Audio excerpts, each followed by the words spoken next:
This B Podcast Network show is presented by IXL. IXL's all-inclusive online teaching and learning platform simplifies edtech needs and accelerates achievement in 95 of the top 100 U.S. school districts. IXL delivers personalized learning across a comprehensive pre-K-12 curriculum, including math, language arts, science, and social studies, and it helps you assess student performance through actionable real-time insights at every level of your school or district. This one solution performs work that typically requires dozens of different tools. Want to find out why so many leading districts trust IXL? Visit ixl.com/BE. That's ixl.com/BE.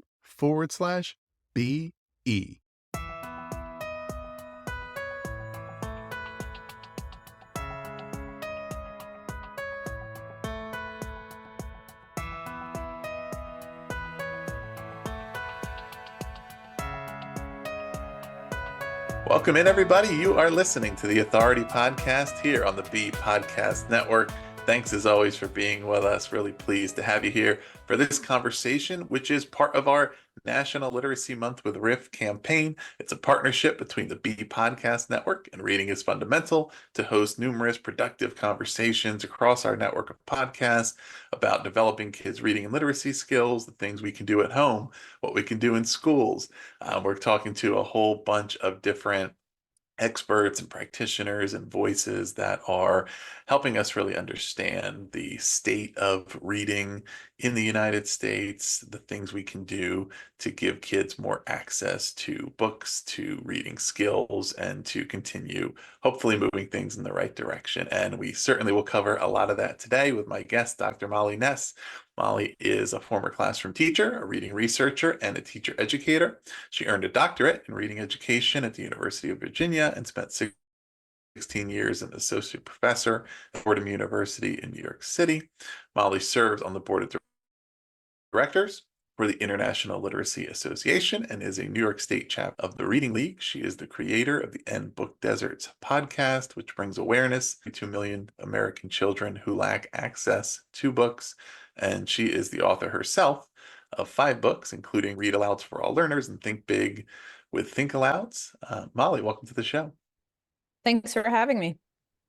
So I wanted to start out the conversation talking a little bit more about yourself, letting listeners sort of hear about your background in reading education and everything that brought you here to being part of this discussion today. So let's just start kind of big picture, just as far as your interests, your motivations, your history. What drew you toward being so involved with reading education specifically?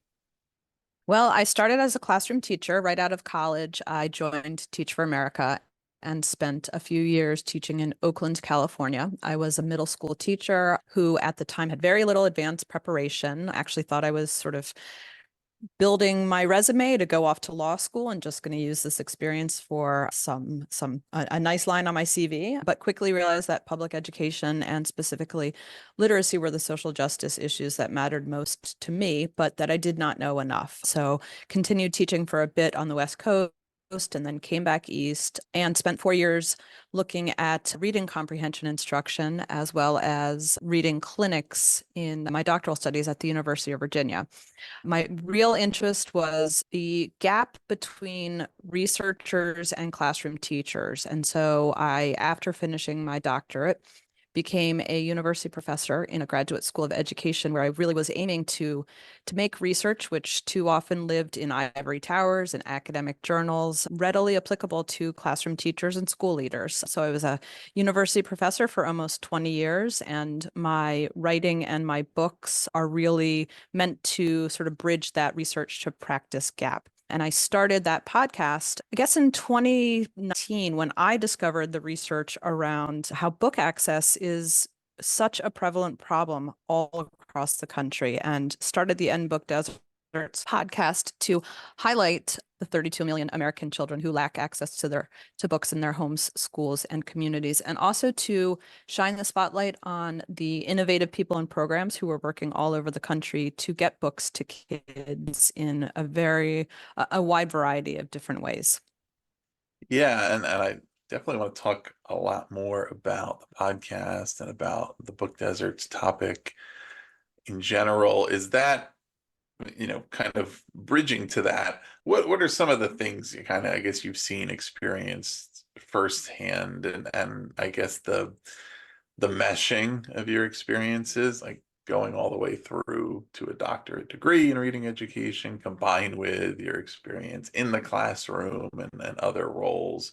Are there, you know, are these challenges things that have been relatively persistent that you've gained different perspectives, become more aware of? Are there trends that have been happening over the past, decade or so with respect to either access or just, reading skill development? Well, I would sort of say that this particular moment in the literacy landscape, I find probably the most exciting time of my career, because the conversations about reading instruction, and a term that many of us keep hearing, which is the science of reading, it feels like so many people are coming to the table to have conversations about how to improve the literacy trajectory of children from birth to through even college. And the conversations have never been so just ubiquitous.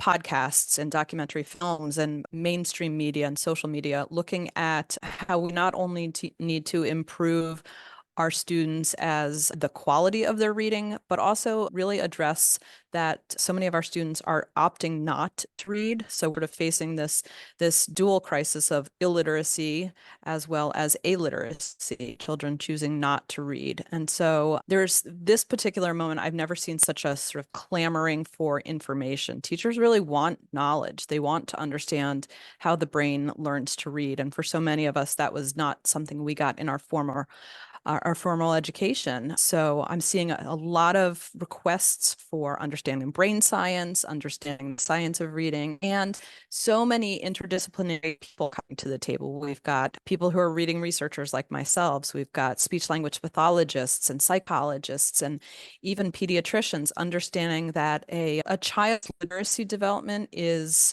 so important to their lifelong trajectory. When we look at rates around literacy, we can really sort of correlate some significant challenges in terms of reliance on public assistance and incarceration and unemployment and mental health. And so when all of these voices come to the table, we can really start to push the needle forward with regard to the literacy landscape. Yeah, absolutely. And so one of the challenges to increasing equitable literacy development in particular nationwide is the book deserts, as we referenced earlier. And so for listeners who may not be familiar with that term, what is a book desert and how widespread are they in the US? Sure. And if listeners are not familiar with it, no shame there, because it was relatively new to me. And I had spent, 20 to 30 years in reading research. Book deserts, as the name sort of implies, are geographic areas where books are scarce or hard to come by. I intentionally talk about book deserts as not just being geographic regions, but also populations of children. So, for example, our children living in the foster care system, they may not have access to books in ways that children who are sort of have more home stability do. Our children whose parents are deployed or incarcerated, they often lack access to bedtime stories and such, as their parents are sort of not in the formal home setting. So it's not just a geographic thing, but it's also sort of those populations that don't have access to literacy in ways that many of their colleagues do. And the statistics are pretty staggering. When we look at poverty in its link to book access, we know that up to 60% of our low income families don't have any books at home. And when we sort of further dig into that, the kids who don't have access to books at home so often are living in neighborhoods where public libraries are losing funding, or their schools may not have schools or classroom libraries. And probably, I think, the most compelling research around book access came out of researcher Susan Newman at New York University. And she did this really brilliant study in 2019, where she and her research team went to 3 different metropolitan areas, and they literally pounded the pavement. So they sort of rode bicycles and walked the sidewalks and took public buses to sort of emulate how, if they were children outside of school areas, what they would need to do to get access to books. And so they looked at how prevalent books were in these communities. And to add a level of sophistication to it, they looked at high poverty neighborhoods as well as areas that had a lot more financial prosperity. So let's take Washington, D.C. They looked at Anacostia, which is a neighborhood of about 60% poverty. And they found that outside of school hours, 803 children would have to share a single book to have access to it. Whereas you go, just a few miles away to Capitol Hill, obviously a much wealthier area, children had 16 times as many books. And so we really start to understand how much poverty influences book access and how those complications really influence kids in their lives outside of school. In my work, I've collaborated directly with hundreds of educators to support their success. Do you know which of their edtech frustrations comes up time and again?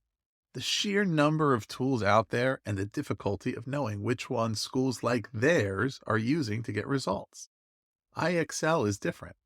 Not only does it perform the functions of dozens of tools, it's currently delivering results for 1 in 4 U.S. students, including those in 95 of the top 100 districts.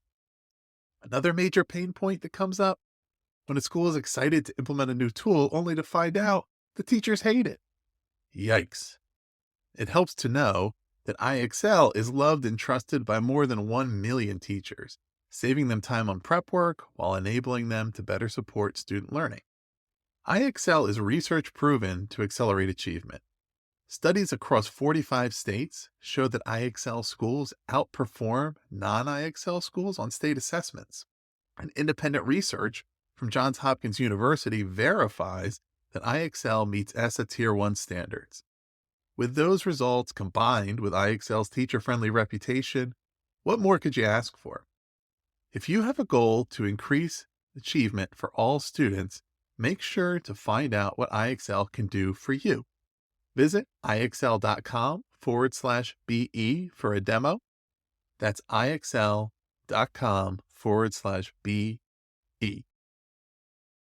Yeah.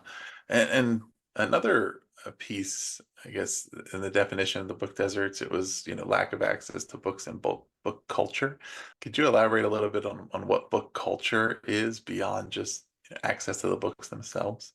Sure. So book culture is a community that is in your family or your neighborhood or whomever your sort of social network is that sees reading and understands how literacy is a part of our success as adults. It is people who model reading. It is people who consider themselves readers and talk about reading and have behavioral actions that show they value literacy. So go to the library, are in book clubs, read the newspaper, identify themselves as readers. Because it's not just, I want to be really clear, it's not just, well, let's just dump a bunch of books in these communities and think that solves the problem. That's the easy fix. It's relatively easy to sort of, books are highly transportable. They don't have an expiration date. They're not, attached to a human being in terms of sort of disseminating knowledge. So they're pretty easy to disseminate.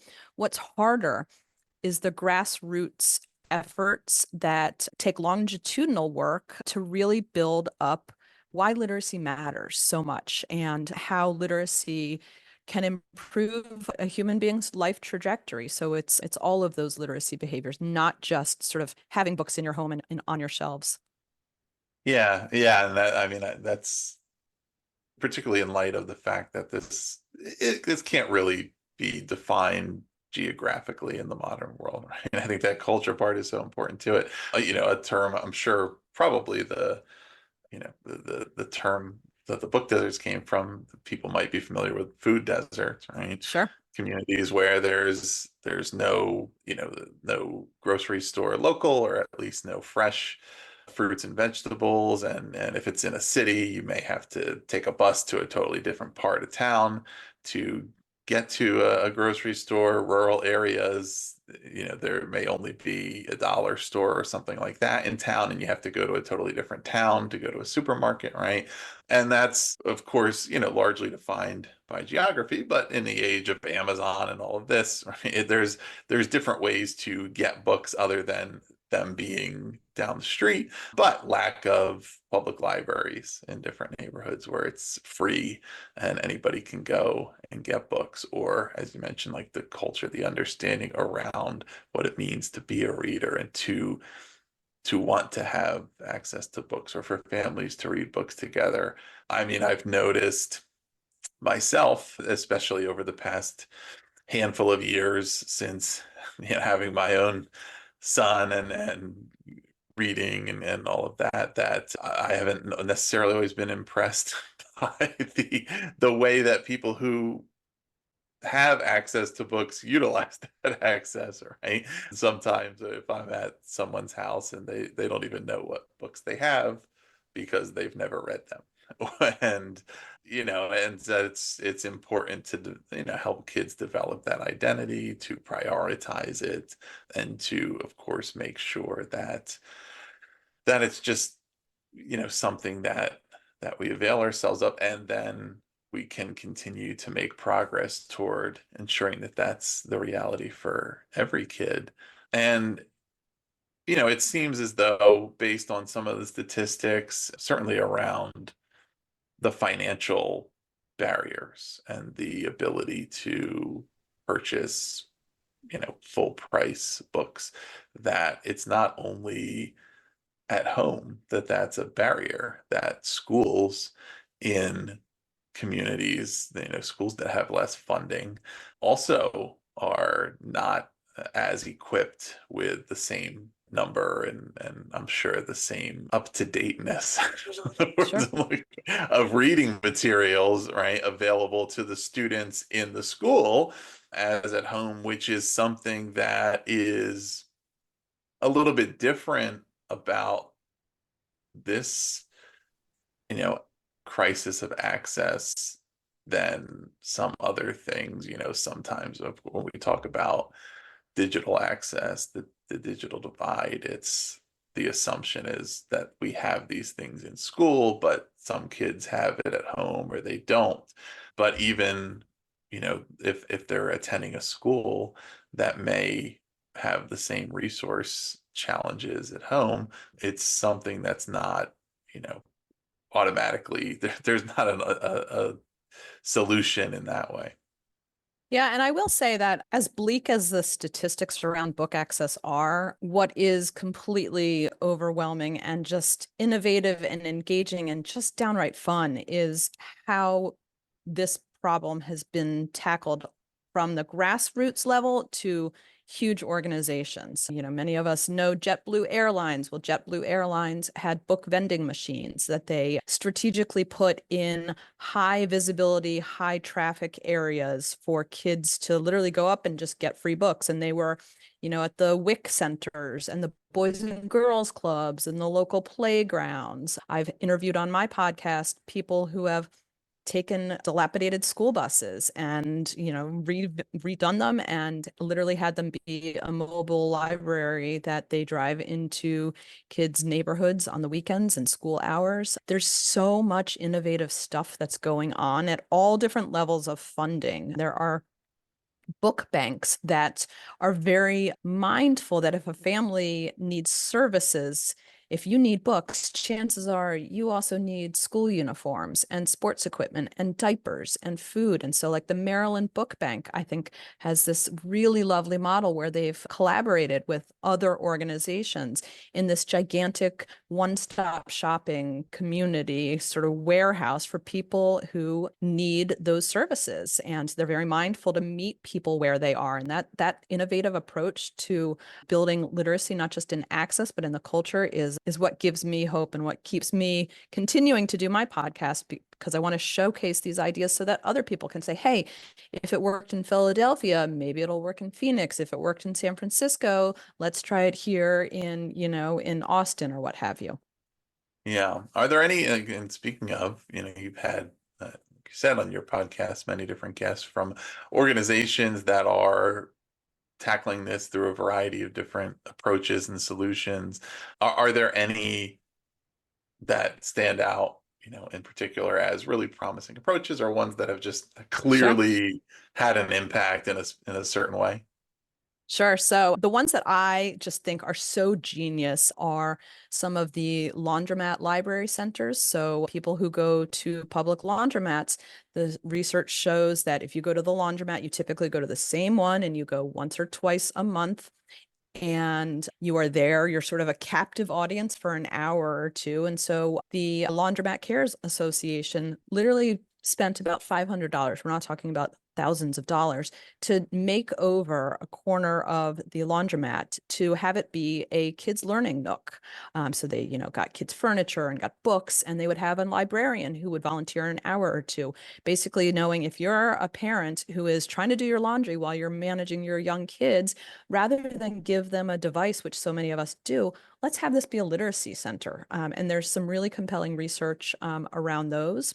Many of us know Dolly Parton's Imagination Library. I always like to make the bad joke that she is working far more than 9 to 5 to get books to kids, because what she does in her programs is when kids are born in particular counties that participate in Imagination Library, they sign up, they are mailed a book to their home for every month of their life until 5 years old. So this is, easy lift for parents. They're carefully curated books to be the most, diverse, representative, inclusive, engaging texts. So there's everything that does those sort of big corporation ideas. But then I also really like some of the organizations which are really mindful to serve some of those overlooked populations. For instance, there's a great one called United Through Reading, which looks at children whose parents are deployed, and knowing that your parent is serving on an army base overseas, that child may lack the kind of classic bedtime story. And so what they've done is every single army base in our country, every sort of battleship, because of this organization, literally has an audio recording room where you as a parent, you can find out, my 8-year-old just made the soccer team, and one of the volunteers will work with you and choose a book that's relevant either, for an event or for who your kids' interests are. You then take that book, you go read it and record it. The organization sends the recording home to the child in addition to the book, to sort of say, like, this is a way to bridge literacy for families who are separated because of their parents being service members. So I think those ideas are just so genius, but there are just so many. I've had the pleasure of probably having 50 or 60 guests on my podcast, and I've learned something from every single one. Some people, literally being the classroom teacher who soups up their bike and goes into communities, all the way up to these multi-million-dollar organizations.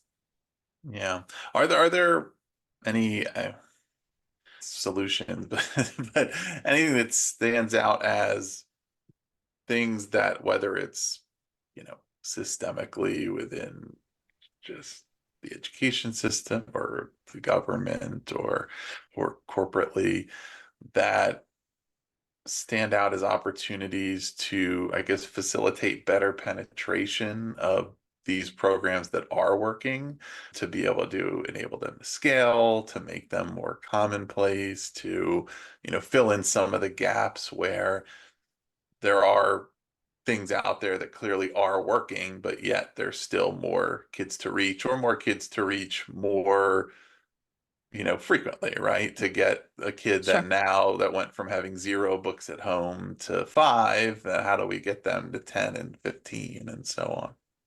Well, there's a great study that I often reference by I'm sort of a big fangirl of reading researcher Susan Newman. She did a lovely study of a Philadelphia initiative around literacy. So Philadelphia had about 90 different programs that were all literacy based, either, working with babies all the way up to adult literacy. And she sort of looked at these 90 programs across the board, what was working, what wasn't working, and she found that there was often miscommunication between different organizations. So people were doubling up efforts in one community and sort of overlooking another community. They were often sort of working in isolation and not communicating with each other. And then they did something that most of the other researchers hadn't done, which was really try to tap into the families and caregivers who were on the receiving end and what they wanted more of, what books worked in their homes, what literacy practices were sustainable.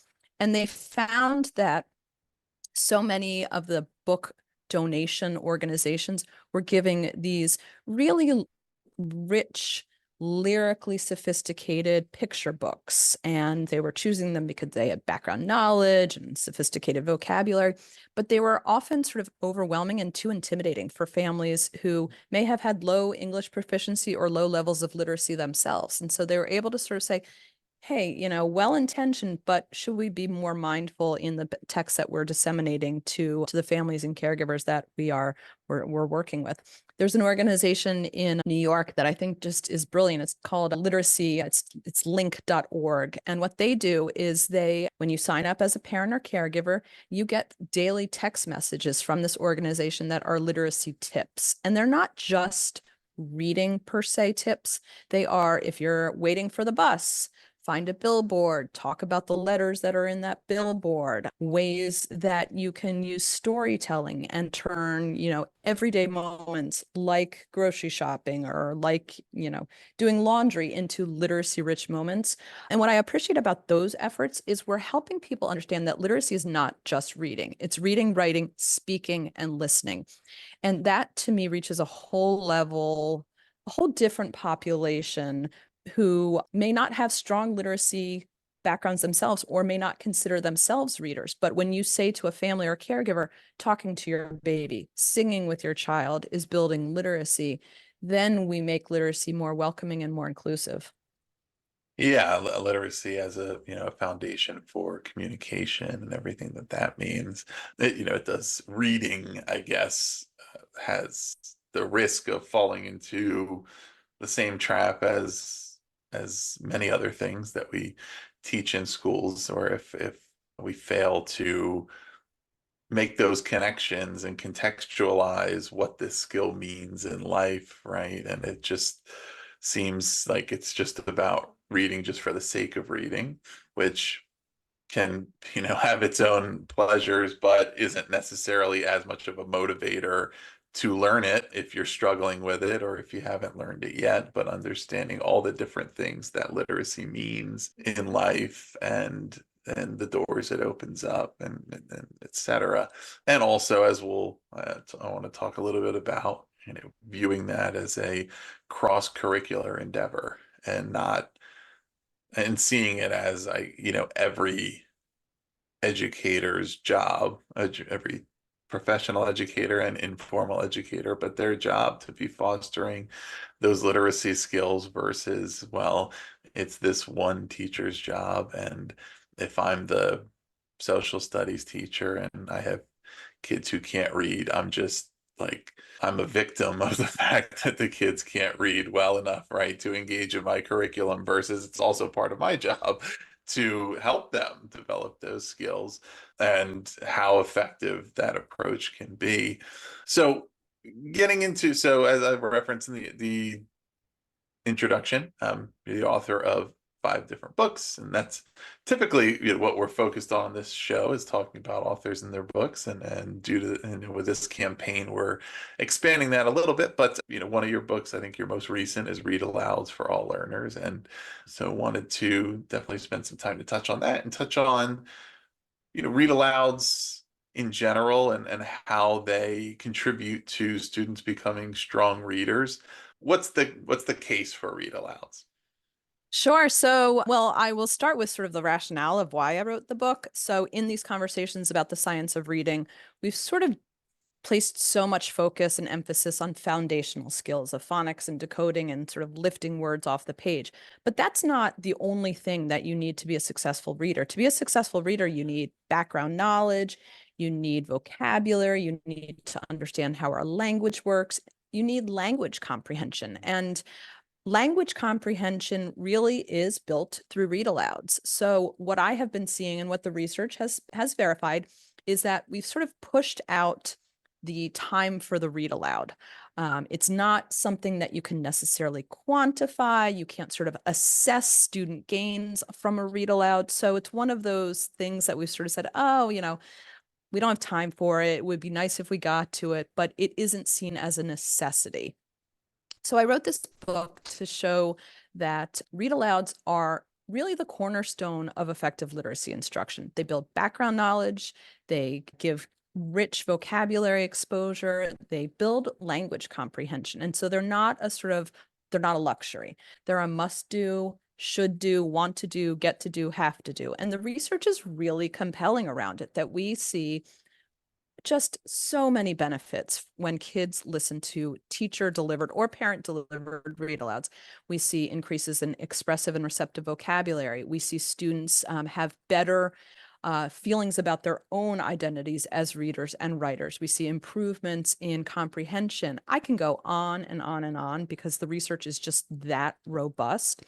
So I really wanted to write this book to say, we got to carve time for them. And moreover, we also have to be intentional and explicit in our planning.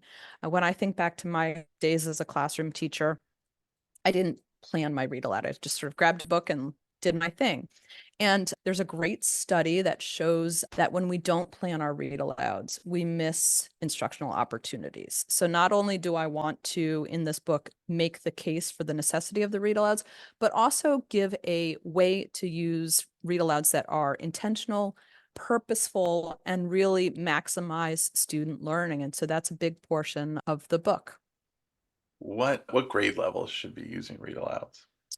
Sure. So I would argue that we never age out of read alouds. If we did, audiobooks, wouldn't be as big as Sure. they are. It's something that Donna Lynn Miller, who is a sort of well-known librarian, lets us know. I wrote the book for pre-K through grade 8, and I am very intentional in saying that is not to send the message that read alouds are not for high school kids. I just don't have any credibility as a high school teacher. I never was a high school teacher, so I don't want to write something that I haven't had lived experience through. But again, we all benefit from read alouds. There's actually some sort of new science that shows that read alouds are particularly effective for adults who are struggling with memory and dementia and some of those language processing things. So we never age out of them. And so read alouds certainly can take place anywhere. But I guess specifically thinking about having our educator listeners in mind, the planning process and taking the steps to really plan to integrate read alouds into the classroom in a more intentional way. What would some of those steps look like? Sure. So, well, my first step would be selecting purposeful texts. And that's sort of an obvious one, but research shows that teachers tend to choose books. Fiction highly dominates, that the average book selected by a teacher is about 25 years old, and they're very narrow in their focus. So they tend to be Christian-based holidays or American focus, and that's not reflective of our entire population. So when I say start with a good book, I mean push the envelope with, let's move out of our comfort zone of reading the book that we loved as a kid, because kids today have access to lots of different texts. So, and also being mindful that we can read nonfiction texts, and that serves a whole nother sort of purpose and has lots of other benefits. I also think we have to really go into the text already having evaluated the text for its obstacles and its opportunities. So where are things that you really want to hone in on and focus on? And where are places that if you don't do something before the read aloud, kids are not going to understand it? What is the background knowledge that kids have to have coming into this text? So I always reference a well-known picture book, Mo Willems' picture book called Knuffle Bunny, which takes place in a laundromat. And if you don't know what a laundromat is going into the text, because maybe you've never been to one, maybe you have a laundry room or a washer and dryer in your home, your comprehension is already compromised. So we have to go into text sort of knowing what we need to do, front loading and pre-teaching to get background knowledge in order to support comprehension. Then another big thing as I plan my read alouds is I use think alouds. And when we look at the language that parents and caregivers use during read alouds, it's mostly questions to assess kids' comprehension. So we'll ask them recall questions. Where did the boy go next? What was the girl's name? Or, what do you think might happen next? Well, those are all assessing comprehension. They're not building comprehension. And a think aloud is when we sort of take that invisible process of understanding and we kind of crack open our head and use first person narrative language to show what we're doing to a kid, or a kid to make sense of a text. There's a whole slew of research around the power of think aloud. So a think aloud is something like, I wish I could ask the author whatever, or I'm getting the sense here to show an inference. And that is literally modeling. So a big thing for me is moving away from just questions to assess comprehension, but really language that builds comprehension, which is the think aloud. What might the read alouds look like across different subject areas? Sure. You could either, if there's a couple of examples or whatever you think is the best way to illustrate that, but keeping in mind that this is a possibility in really any classroom in any subject area, that it's not just in the language arts classroom, right? Yeah, Are there absolutely. ways in which it might look different, or may just be integrated in a place where it's not as traditional? Sure. So we also have to push past this notion that the read aloud only counts if you're sort of the kindergarten teacher in a rocking chair with all your kids on the carpet in front of you. A read aloud, I always aim for like 15 minutes a day at least, and it could be in short duration. So it doesn't have to be a picture book start to finish. It could be a newspaper article. If you're a science teacher talking about climates, you can bring in the newspaper article, which shows, the rise in temperatures this past summer because of climate change. If you are a PE teacher, I actually worked with a PE teacher who was constantly changing games and sports that he was introducing. And normally he would just show a video of here are the rules or explain them. And so instead, when he was teaching volleyball, he literally went to the US Volleyball Association and read aloud and did think alouds of those rules and procedures. If you are a social studies teacher and you are studying a particular political figure or leader, read their speeches, read their letters, read their journal entries, because we have to help kids understand that all these different formats and genres of text help us in different ways to gain knowledge, and that a read aloud doesn't only count if it's sort of the traditional idea that we have in our head that math teachers can do read alouds. There's actually a pretty compelling body of research showing that when kids are read to in math, their computation increases, their ability to do analytical thinking and apply mathematic concepts increases. So it's not just for the English arts teacher in that sort of warm, fuzzy kids on the carpet kind of environment. Yeah. Are there any other, I'm sure there's a long list, but as far as I guess some of the key, current understandings from the up-to-date understanding of the science of reading, and as you mentioned earlier, teachers having a lot of interest in understanding that better, particular things that are worth highlighting that maybe were at one point out of favor or thought to not be effective, or because as you've indicated, there's a lot of pieces necessary to what it means to be a strong reader. It's not just the mechanics of it. There's the comprehension and the subject matter knowledge, background knowledge, and all these different pieces of it. And it's certainly an area of teaching and learning that has been debated, and there's been a lot of different approaches taken, and just within the US, not to mention different ways that it's done internationally. But yeah, anything in particular that are some of the things maybe that you've been in discussion most about with educators recently, or things that we now feel like we have a very good understanding of through the science of reading that maybe maybe practice is still catching up to that?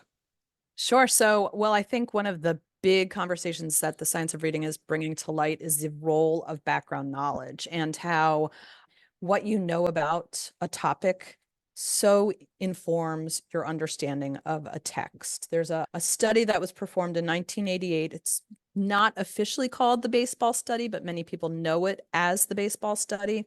So it's an old study, 1988. It kind of pains me to say 1988 is old since I remember 1988 fondly. But in this brilliant study, some researchers took a group of kids, I think there were 64 kids in their sample size, and they had kids that were, according to standardized tests, strong readers, and then there were kids who were weak readers. They had kids read a passage that was about baseball, and it was really, really thick in baseball language. So it talked about a pitcher winding up and somebody rounding the base and coming home. But what I didn't tell you is in these groups, there were kids who knew a lot about baseball, and then there were kids who didn't know very much about baseball. The kids who knew about baseball, maybe they played on Little League or they, watched it with their family.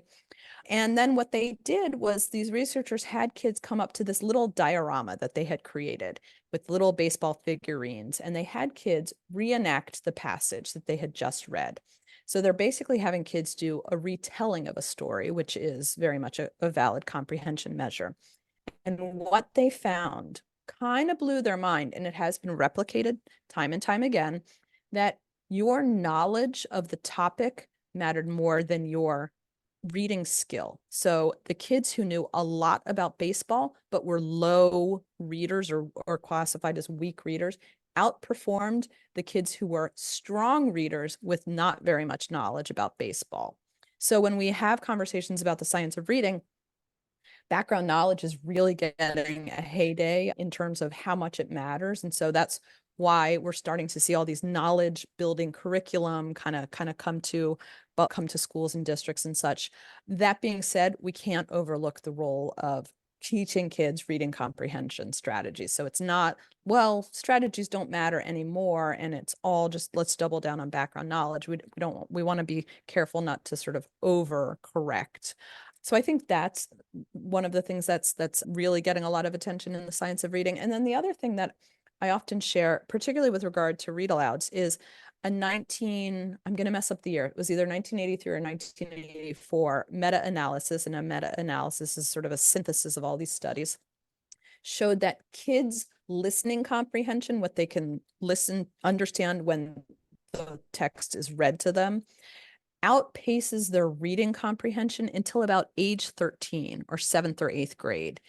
What that means is that if you are teaching kids who are kindergarten all the way up through middle school, they can access really sophisticated text that's well above their grade level when it is delivered orally.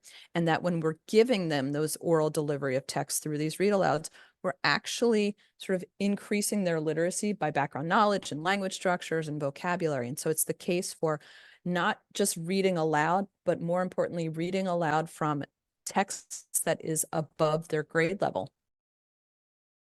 Yeah, that's really interesting. And I think the background knowledge piece is really important in a lot of ways, I believe. And it's interesting that that the study was conducted quite a while ago, and yet we're still kind of catching up to some of that, because I think part of it comes down to the language that we use to discuss these things, because in my understanding, and I certainly don't have your level of expertise other than I have a lot of these conversations, but background knowledge is a major factor in things such as when there was an investigation of are standardized tests culturally biased, right? That really what it is are the standardized tests reliant on an assumption of certain background knowledge that not every student has. And that being able to have that understanding and that framing could lead to more productive outcomes because it doesn't have the same connotations of malintent, right? That there's, I feel like a lot of the struggles to update some of those things are because it feels like it's an attack. Well, this is biased. Oh, well, that means that the person who created it clearly was doing it to be biased, versus saying, no, if there's a word problem or a reading comprehension thing, and it is referencing things that some students are not familiar with, they're going to sort of lose the plot of it and have a harder time following along. Or in a time test, it might just take them an extra minute or two to figure that one out. And now they've lost time against the other student who was familiar with all of those things.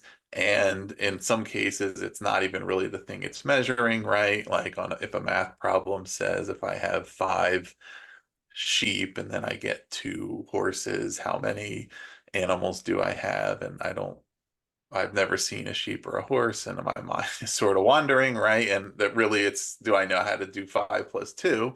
And yet, and and that's just the understanding of, okay, what is background knowledge? Why is that so important? How do we follow along with that? I've experienced it myself. One time I had to edit somebody's essay that they wrote about Game of Thrones, and I was like, I have no idea what any of this stuff is. Yeah. Because all of the names and the things were things that I'd never seen the show, and I was having a really hard time figuring out how to edit the essay because I just didn't know the show. Well, But let me give you an example that sort of every time I use it drives me a little bit crazy. I do a lot of work with kids who are being evaluated for language-based reading disorders like dyslexia.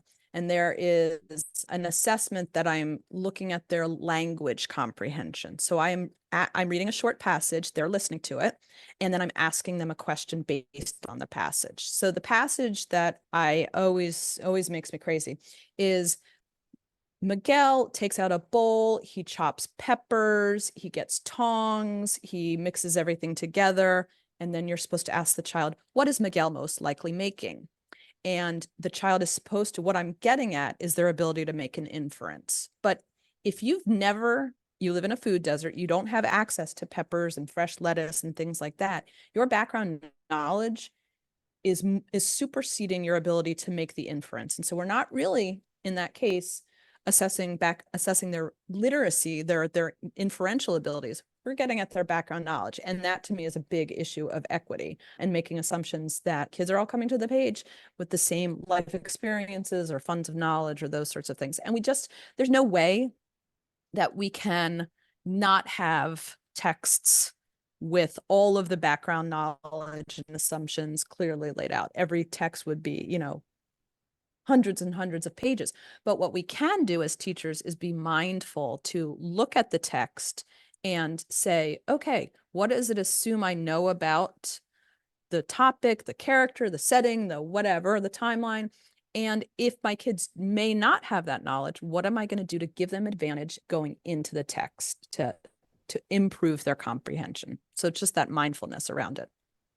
yeah, it's certainly all part of that mindfulness, that intentionality around selecting texts. We talked about the selection of books earlier, and the typical age of those books, and there's things there, right? There's background knowledge. There's going to be a lot of things probably referenced in a 25-year-old book that a 12-year-old has never heard of, and versus staying up to date as a teacher on being a reader, reading newer materials, and really thinking about, okay, how is this applicable, and if there's something you know in an older book that's important for them to learn, then am I making sure to teach them about it, and so on.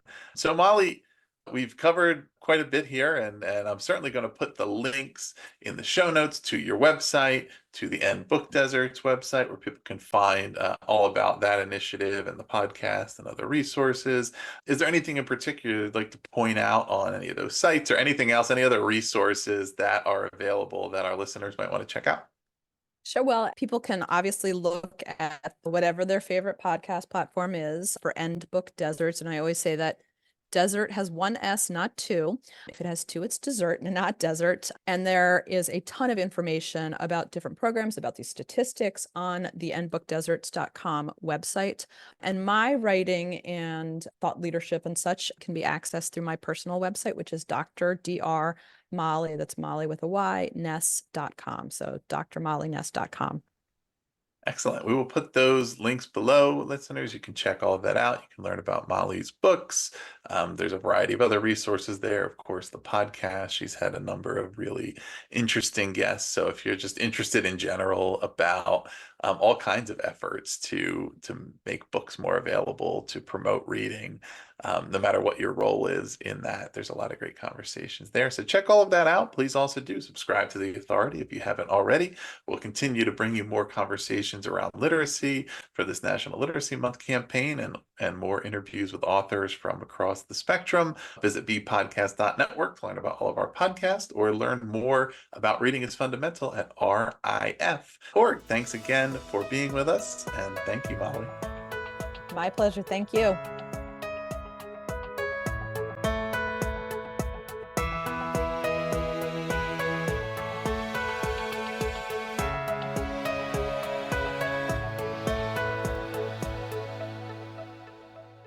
Do you want to simplify your school's technology, save teachers time, and improve students' performance on state assessments? You can do it all, but don't waste another minute. Head straight to ixl.com/BE to learn how IXL's research proven teaching and learning platform can help you achieve all of these goals. That's ixl.com/BE.